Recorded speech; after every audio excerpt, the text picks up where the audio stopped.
to itemize in your book is the fact that we try to go somewhere without knowing where we want to go. Right. The fact that people start moving to a particular destination without knowing what they want. Yeah.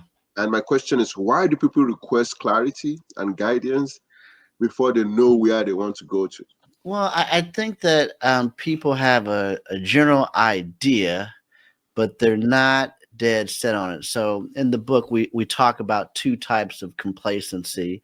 We talk about what we call complacency myopia, which myopia is a optometry term for nearsightedness.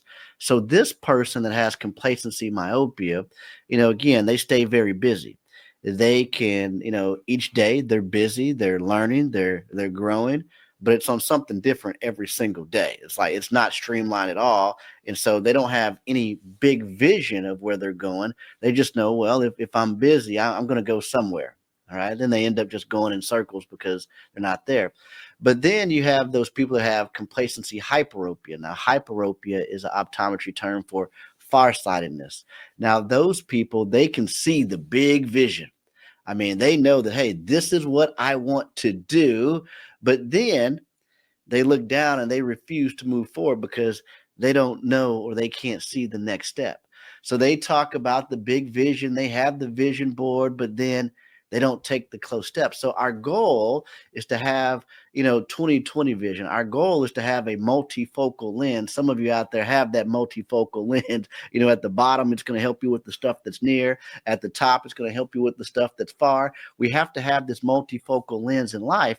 And so we want to make sure that we have a vision, a clear picture of where it is that we want to go. But then you have to ask yourself, what's the next easiest step to move me towards that big vision that I have? Not every single step, but what's the next easiest step that I could take? So you can set any example, any goal, right? It doesn't matter what it is, and you can get clear on it. So the first question you have to ask yourself is, what do I want? What do I want? Right now, most people woke up today not having any idea what they want for today. They just woke up. Thank the Lord I woke up today, right? But there's no vision of today besides it's Saturday. What am I going to do today? But if you ask yourself the question what you want, you've got a big picture of where you're going. Every single day that you wake up, you can now play something every single day that ends in day that moves you one step closer to that big vision of where you want to go. All right. So what's my big vision right now? My big vision is New York Times bestseller. All right. This is the big vision. New York Times bestseller. So you know what happens every single day? I wake up as I'm going, I'm not trying to sell 1,000 books today. What I'm saying is, hey, what's one thing I can do today to sell one book today to get me one step closer to New York Times bestseller?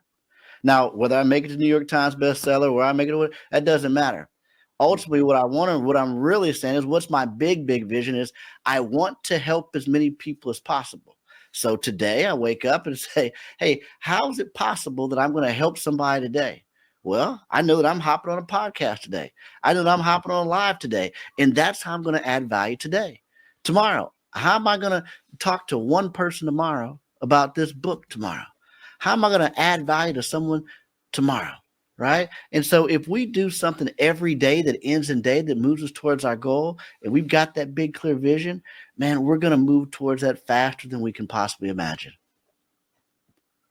Wow. Thank you. Thank you for sharing that. I have my high school association here from Nigeria, Afro Grounds. Thank you. The difference between the rich and the poor is just a couple of books away. Thank you for joining. That's very true. He's not wrong. Yeah, Baron, can't agree more. It's about prioritizing and getting out of the comfort zone. Yeah. Then and always have a book in hand. Yeah. That's true. So that you don't use the phone, use the book, just like Chris explained.